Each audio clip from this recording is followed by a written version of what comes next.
Assalamualaikum warahmatullahi wabarakatuh. Shalom. Om Swastiastu.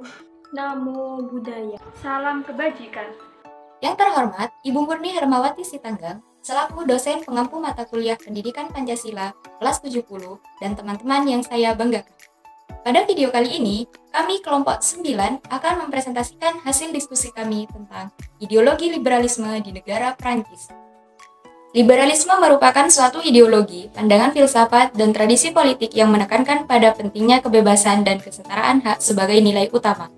Salah satu negara yang menganut paham liberalisme yaitu negara Prancis. Pemikiran liberalisme mulai berkembang di Prancis pada abad ke-18 dan ke-19, seiring dengan terjadinya revolusi Prancis. Perkembangan liberalisme ini dipicu oleh ketidaksetaraan yang mencolok dalam masyarakat Prancis yang telah berlangsung selama berabad-abad. Ancien regime, yaitu sistem aristokratik yang dominan di Prancis, menyebabkan ketidaksetaraan ekonomi yang mencolok, kelangkaan pangan, dan sistem transportasi yang tidak memadai. Hal ini menyebabkan ketidakpuasan rakyat terhadap pemerintahan yang dianggap sewenang-wenang. Melalui revolusi Prancis pada 1789, sistem absolutisme yang telah berlangsung lama berhasil diakhiri, dan ideologi liberalisme mulai berkembang pesat. Tokoh-tokoh seperti Voltaire, J.J. Rousseau, dan Montesquieu adalah beberapa figur yang turut menggagas konsep-konsep liberalisme di Prancis. Mereka bersama-sama menentang kekuasaan absolut pemerintah, memperjuangkan kebebasan bagi rakyat, dan mengadvokasi untuk mengakhiri dominasi absolut kerajaan. Dengan demikian, revolusi Prancis bukan hanya mengakhiri pemerintahan monarki absolut di Prancis, tetapi juga menjadi titik awal perkembangan pesat bagi ideologi liberalisme, yang kemudian menyebar ke berbagai negara di Eropa. Evaluasi dari penerapan ideologi liberal di Prancis ini ada dua.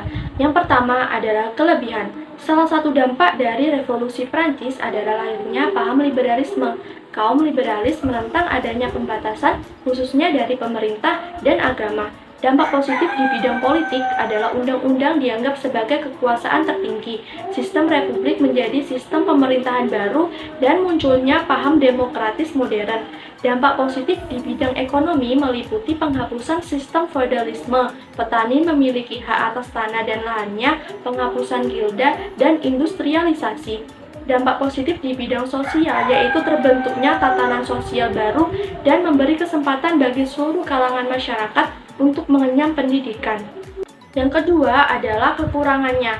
Satu, kekurangan ideologi liberal di Prancis terletak pada ketidakstabilan politik yang mungkin muncul karena banyaknya partai politik. Dua, liberalisme di Prancis juga dapat mendukung kebebasan ekonomi yang dapat menyebabkan eksploitasi terhadap pekerja sehingga mengganggu kesejahteraan masyarakat. Yang ketiga, munculnya monopoli terhadap masyarakat golongan kecil. Yang keempat, kebebasan pers pun juga seringkali dimanfaatkan oleh pihak-pihak tertentu guna bisa mencapai sebuah keuntungan. Dan yang kelima, munculnya persaingan bebas sehingga hal tersebut membuat pemerataan pendapatan di masyarakat menjadi sangat sulit dicapai. Perbandingan liberalisme di negara Prancis dan liberalisme di negara-negara lainnya seperti Amerika Serikat, Kanada, dan Jepang dapat kita lihat dalam beberapa aspek, di antaranya yaitu kebijakan ekonomi, hak asasi manusia, dan struktur politik.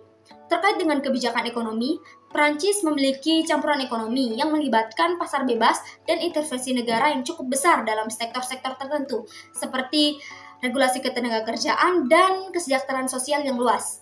Pada Amerika Serikat dan Kanada, cenderung memiliki pendekatan yang lebih mendasar terhadap pasar bebas, meskipun terdapat perbedaan dalam tingkat intervensi pemerintah di antara keduanya dalam sektor-sektor tertentu. Sedangkan pada Jepang, memiliki campuran pasar bebas dengan intervensi pemerintah yang signifikan dalam kebijakan industri. Selanjutnya terkait dengan hak asasi manusia. Secara umum, Prancis, Amerika Serikat, Kanada, dan Jepang memiliki penghargaan yang tinggi dan kuat terhadap hak asasi manusia. Namun, pendekatan terhadap isu-isu seperti kebebasan berbicara, kebebasan pers, hak-hak individu dapat bervariasi atau berbeda-beda antara negara-negara ini. Contohnya, pada Prancis, Amerika Serikat, dan Kanada, terkait dengan LGBT telah dilegalkan. Namun, pada negara Jepang, LGBT ini masih sangat ditentang keras. Selanjutnya yang terakhir yaitu terkait dengan struktur politik. Prancis memiliki sistem semi-presidensial dengan kekuasaan yang dibagi antara presiden dan parlemen.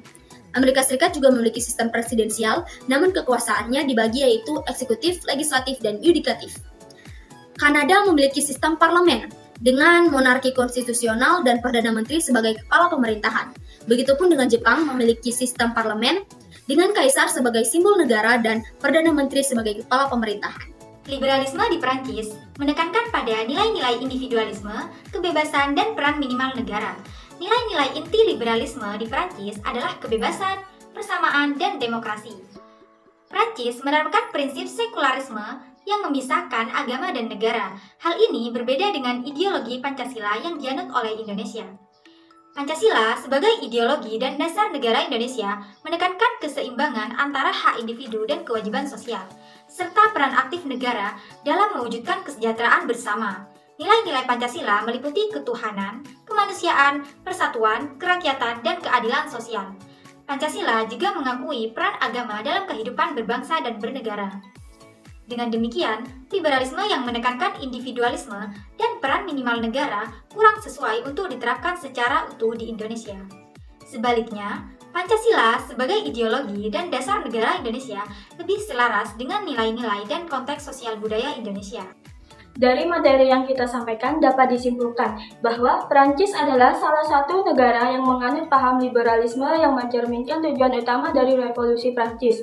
Liberalisme di Prancis menekankan nilai-nilai individualisme, kebebasan, dan peran minimal negara.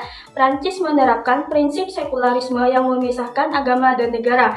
Liberalisme yang menekankan individualisme dan peran minimal negara kurang sesuai untuk diterapkan secara utuh di Indonesia. Pancasila menawarkan keseimbangan antara hak individu dan kewajiban sosial, serta peran aktif negara dalam mewujudkan kesejahteraan bersama.